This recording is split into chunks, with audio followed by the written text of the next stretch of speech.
अच्छे बच्चे कैसे बैठेंगे? बेटा हम लोग अभ्यास 1 भी कर रहे हैं जिसमें परिमेय संख्याओं के प्रगुण वो हमने कर रहे थे और योग की संक्रिया के हमने 2 प्रगुण कर लिए थे, एक संवरक प्रगुण और दूसरा क्रम विनिमय प्रगुण। संवरक प्रगुण एक बार फिर से हम लोग समझ लें कि यदि 2 परिमेय संख्याओं को जोड़ा जाए तो उनका योगफल भी क्या होता है? परिमेय संख्या ही होता है। यह हमने पहला प्रगुण पढ़ा था। और क्रम विनिमय परिमेय में क्या पढ़ा था हमने प्रगुण में कि यदि 2 परिमेय संख्याओं को जोड़ा जाए तो पहली संख्या में दूसरी संख्या को जोड़ा जाए या उनका क्रम बदल दिया जाए, दूसरी संख्या में पहली संख्या को जोड़ा जाए, उनका योगफल एक समान रहता है। याद आया आपको? यह हमने करके भी देखा था। आज एक हम तीसरा प्रगुण देख रहे हैं, साहचर्य प्रगुण। कौन सा है? साहचर्य प्रगुण। यह क्या कहता है कि 3, मैं लिख दे रहा हूं, आप बाद में लिखना, 3, क्या गड़बड़ है भाई, चौक से नहीं चल रही है, 3 परिमेय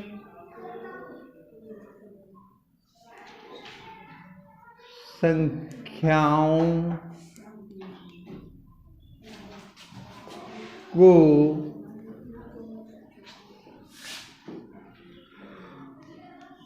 जोड़ने के लिए यदि प्रथम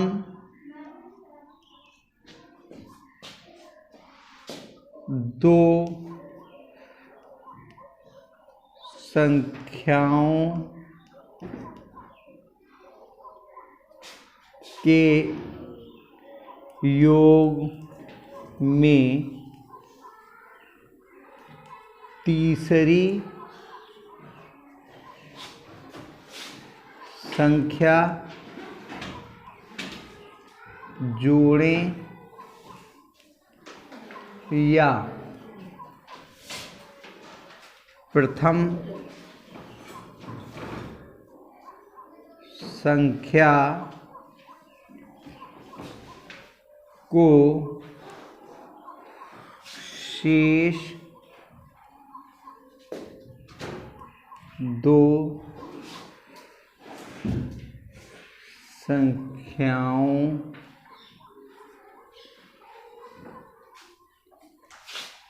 के योग में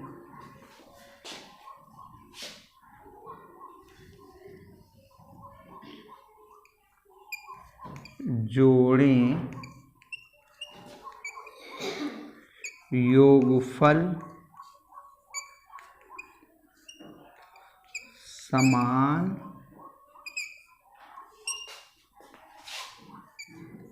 रहता है।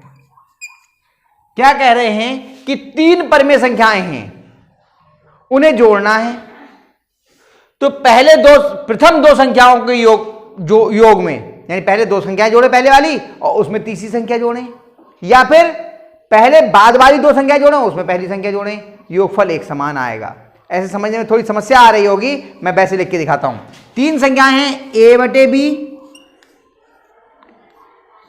c/d और e/f।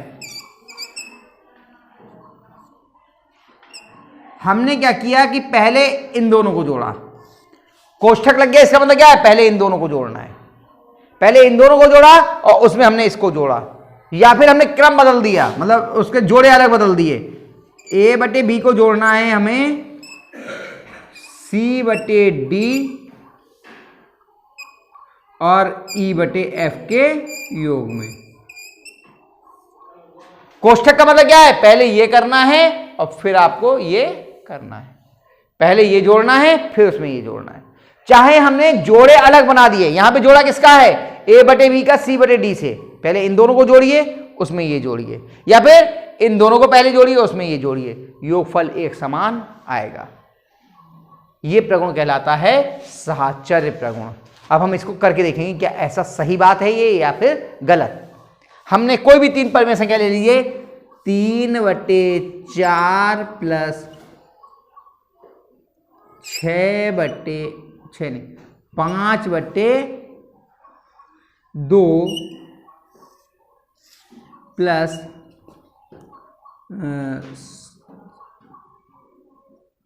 5/6। 3 परिमेय संख्या होंगी, 3/4, 5/2 और 5/6। पहले इन दोनों को जोड़ा जाएगा, फिर ये जोड़ा जाएगा, या फिर इसको हमने बदल के लिख दिया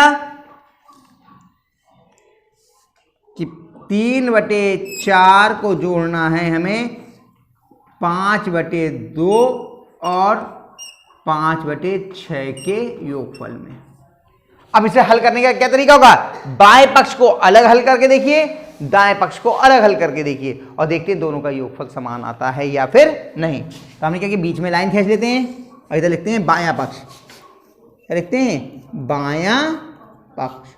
अब बाएं पक्ष को हल कीजिए। ध्यान रखिए यहाँ पे ये बराबर का चिन्ह यहाँ पर है, यहाँ हम बराबर का चिन्ह नहीं लगाएंगे। अगर दोनों पक्ष बराबर आ जाएंगे तब लिखेंगे दोनों बराबर हैं। ठीक, यहाँ तो अभी हम चेक कर रहे हैं। 3/4 प्लस 5/2 प्लस 5/6, इन दोनों का लासा 4 और 6 का लासा, 4 और 2 का लासा कितना आएगा, 8। 4 आएगा तो 4 ही, लेकिन कैसे आएगा ये हम लोग करके देख लेते हैं। यहां बना देता हूं मैं रफ आपके लिए, ठीक है, रफ इतनी जगह में बना देता हूं रफ, क्योंकि उधर बनाएंगे तो फिर आपके लिए समस्या हो जाएगी। ये चलो भाई, चलो यहां बना दिया। 4 और 2 का लासा, 2 दूनी 4, 2 एकम 2, 2 एकम 2 1, कितना आ गया लासा, 2 गुणा 2 बराबर 2 दूनी 4, 4 लासा है। अब 4 लासा आ गया, 4 एकम 4 एक बार गया, 1 की 3 से गुणा 1 3 3 प्लस 2 दूनी 4, 2 पंजे 10 प्लस 5/6। ये ऐसे लिखा रहेगा अभी। चलिए यहां करते हैं इसके आगे का।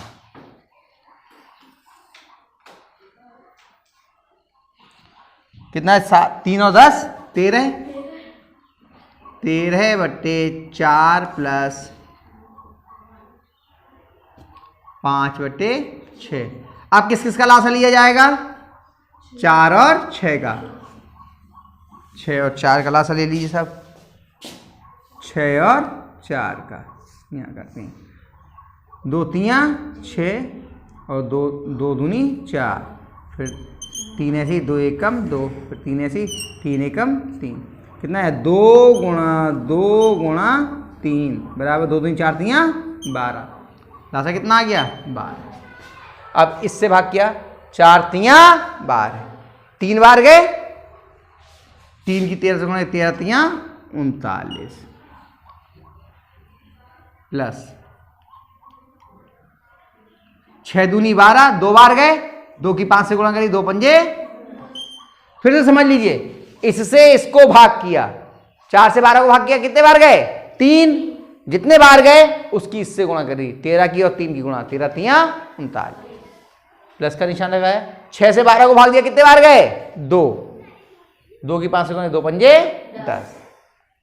अब 39 और 10 को जोड़ा, कितने हो गए 49/12। ये हल हो गया। ठीक, अब हल करते हैं हम लोग दायां पक्ष। बाएं पक्ष को हल कर लिया हमने, अब दायां पक्ष करते हैं।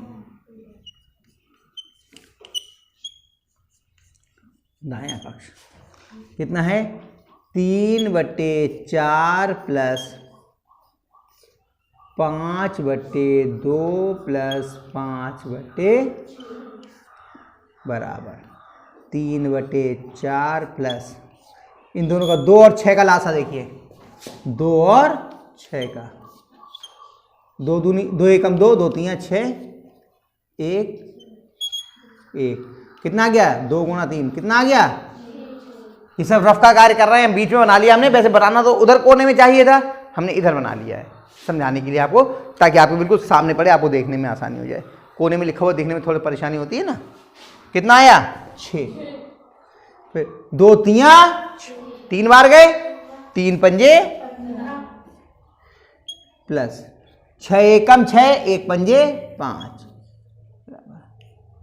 3/4 प्लस 5 20/6। अब 4 और 6 का लासा, देखो 4 और 6 का तो हम ले चुके हैं पहले ही 12 लासा, यहाँ पे बना देते हैं ये, ठीक है, अंतर करना पड़ेगा ना, बराबर कितना आ गया 12, फिर ये था ना 4 तियां 12, 3 तियां 9, प्लस 6 दूनी 12, 2 बार गए, और 20 दूनी 2 बार गए ना, 20 की 2, 20 दूनी 40, बराबर कितना हो गया, इन दोनों जोड़ा जाएगा, कितना आया 49/, तो देखिए दोनों आ गए एक से, यानी बायां पक्ष बराबर दायां पक्ष। अब लिखेंगे बायां पक्ष बराबर दायां पक्ष, यानी कि जो हम ये कह रहे हैं नियम, ये प्रगुण हमारा सत्य है। ये तो सिद्ध करना था हमें, हो गया सिद्ध, आ गई बात समझ में। ये हो गया आपका तीसरा प्रगुण। एक चौथा प्रगुण आपको आगे दिया हुआ है, आगे भी बताऊंगा, यहीं पे बता देता हूं मैं आपको। एक चौथा प्रगुण है योग का तत्समक। योग का तत्समक। तत्समक क्या होता है कि जब किसी संख्या को, योग मतलब जोड़ना, जोड़ने पे संख्या का मान ना बदले तो वो उसका योग का तत्समक हो जाएगा। बताओ 5 में कितने जोड़े कि उत्तर 5 ही आ जाए। हम पे 5, ये कितनी उंगलियां दिखाई दे रही हैं, कितनी उंगलियां और जोड़ दें इसमें कि 5 ही रहें। एक भी ना, एक भी ना का मतलब 0, बिल्कुल सही कहा, एक भी नहीं का मतलब 0। तो यानी कि योग का तत्समक कितना हुआ 0, योग का तत्समक 0 होता है, यानी कि 0, ऐसे भी लिख सकते हैं। बस ये भी समझ लीजिए, अगर आपसे पूछा जाए योग का तत्समक कितना होता है 0, जिससे जोड़ने पे आपका मान नहीं बदलता।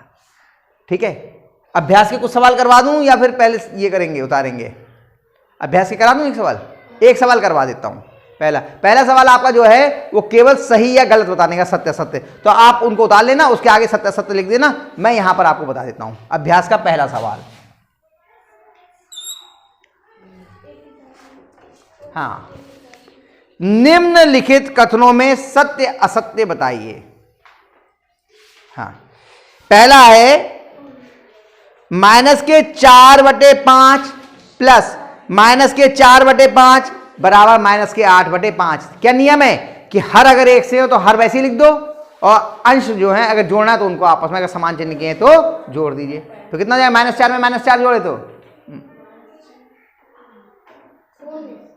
-4 में -4 जोड़ोगे तो 0 आएगा। तो देखो उत्तर सही लिखा है या गलत लिखा है, तो सत्य हुआ या असत्य? सत्य। और आप हल करके भी देख सकते हो। पहले का क्या हो गया, पहले का नहीं, रोमन में है सत्य। क्या हो गया पहला वाला? दूसरा देखिए, -6/7 प्लस का 6 परमेय संख्या नहीं है। अच्छा, -6/7 परमेय है या नहीं है? -6/7 परमेय है या नहीं? -6/7 परमेय नहीं है। -6/7 परमेय नहीं है। कोई संख्या परमेय कब होती है? जब वो अंश बटे हर के रूप में लिखी होती है। क्या ये अंश बटे हर के रूप में है या नहीं है? इसमें अंश नहीं है और हर नहीं है। अंश कितना है इसका? 6 या -6? हर कितना है? तो ये परमेय संख्या क्यों नहीं है? हमने जब कल परमेय संख्याएं समझी थी, परसों परमेय संख्याएं समझी थी, कल और परसों दोनों दिन, तो मैंने आपको ये बताया था कि जब किसी संख्या को अंश बटे हर के रूप में लिख सकते हैं तो वो संख्या परमेय संख्या होती है। अब ये बताइए, ये परमेय संख्या है या नहीं है? आप तो कह रहे थे नहीं है। ऐसे ही लिखा है प्लस का 6 परमेय संख्या है या नहीं है? नहीं है। प्लस का 6, यानी कि 6 जो है ये परिमेय संख्या है या नहीं, ये कह रहा हूं मैं। क्या इसे भिन्न के रूप में लिख सकते हैं? क्या लिखा जाएगा? 6/1। तो ये परिमेय हुई या नहीं हुई? यानी कि ये दोनों ही परिमेय संख्याएं हैं, तो इनका योगफल परिमेय संख्या होगा या नहीं होगा? कौन से प्रगुण से? समवरक प्रगुण से होगा। और ये कह रहे हैं परिमेय संख्या नहीं है। सही कह रहे हैं, गलत कह रहे हैं? तो सत्य हुआ या असत्य? इतना दिमाग में आपको सोचना पड़ेगा। सत्य असत्य का यूं ही आंसर नहीं होता है, पूरी बात समझनी पड़ेगी कि ये दोनों ही परिमेय संख्याएं हैं, माइनस का 6/7 और 6। तो इनका योगफल परिमेय होगा या नहीं होगा? परिमेय, अपरिमेय होगा? परिमेय होगा। और इन्होंने गलत लिखा है, तो सत्य हुआ या असत्य? असत्य।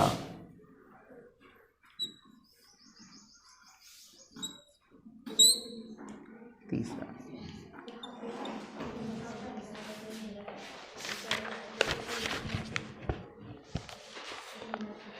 दो परिमेय संख्याओं को जोड़ने का क्रम बदलने पर योगफल वही रहता है। सही बात है या गलत? सही है। कौन से प्रगुण से? प्रगुण का नाम बताओ। बात तो सही है, चलो ठीक है, मान ली हमने। कौन सा प्रगुण था? कल हमने सीखा था, देखो एक बार बताओ। हाँ, कौन सा? क्रम विनिमेय प्रगुण। पढ़िए, नाम पढ़िए। पहली बार पढ़ रहे हैं, दूसरी बार पढ़ रहे हैं, अभी आप थोड़ी समस्या आ रही है। क्रम विनिमेय प्रगुण। कौन से प्रगुण से? बात सही है या गलत? सही। तो सत्य हो गया तीसरा। अब बात करते हैं चौथे की। 3 परिमेय संख्याओं का योगफल परिमेय संख्या नहीं होता है। अगर 3 परिमेय संख्याओं को जोड़ें तो उनका योगफल परिमेय संख्या नहीं होगा। बात सत्य है या असत्य? अच्छा, 2 को जोड़ने पे क्या होता है? परिमेय। 2 जोड़ परिमेय आ गई और उसमें फिर एक परिमेय जोड़ दी, तो परिमेय होगी या अपरिमेय होगी? अच्छा, हमने 3 परिमेय संख्याएं लिखी, ऐसे समझो, A/B, C/D और E/F। अब इन दोनों को जोड़ेंगे तो कैसी होगी? परिमेय। अब एक परिमेय, अब यहां इन दोनों जोड़ा परिमेय आ गया, और इसमें फिर एक परिमेय जोड़ दी, तो बता परिमेय होगी कि नहीं होगी? अरे जब परिमेय में परिमेय जोड़ेंगे तो कैसी होगी? सर हिला रहे हो, बताओ ना। अभी बताया कि परिमेय में परिमेय जोड़ते हैं तो कैसी मिलती है? परिमेय, समवरक प्रगुण से। तो इन दोनों को जोड़ा तो कैसी मिली? परिमेय। अब यहां पे ये परिमेय बन गई, अब इस परिमेय में ये परिमेय जोड़ दी, कैसी मिलेगी? भाई परिमेय में परिमेय संख्या जोड़ते हैं तो कैसी मिलती है? तो 2 जोड़ें, 3 जोड़ें या 10 जोड़ें, कैसी मिलेगी? हर बार परिमेय में परिमेय तो ही जोड़ते आ रहे हैं। तो 2 तो नियम बताया, 2 नहीं, आप कितनी भी जोड़ेंगे, अगर सभी संख्याएं परिमेय हैं तो उनका योगफल भी कैसा होगा? परिमेय होगा। कैसा होगा? तो ये क्या हो गया? असत्य।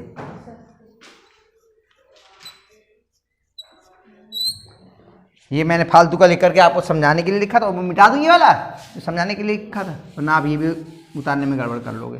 इतनी बातें। ये अभ्यास का भी मैंने एक सवाल करा दिया आपको। करना ये है आपको, पहले ये उतारने प्रगुण और नए पन्ने से फिर आप अभ्यास लिख करके तब आप जो है शुरू करना, लिख करना। तो आगे के एक एक करके हम आपके लिए सवाल करना शुरू कर देंगे। यहां पे लिख भी देता हूं, अभ्यास 1B। ठीक है, शुरू कर दी आज से। अभी उतार लीजिए, फिर आगे के सवाल मौका लगेगा तो करवा देंगे, नहीं तो फिर कल करवाएंगे। ठीक है, उतार लीजिए।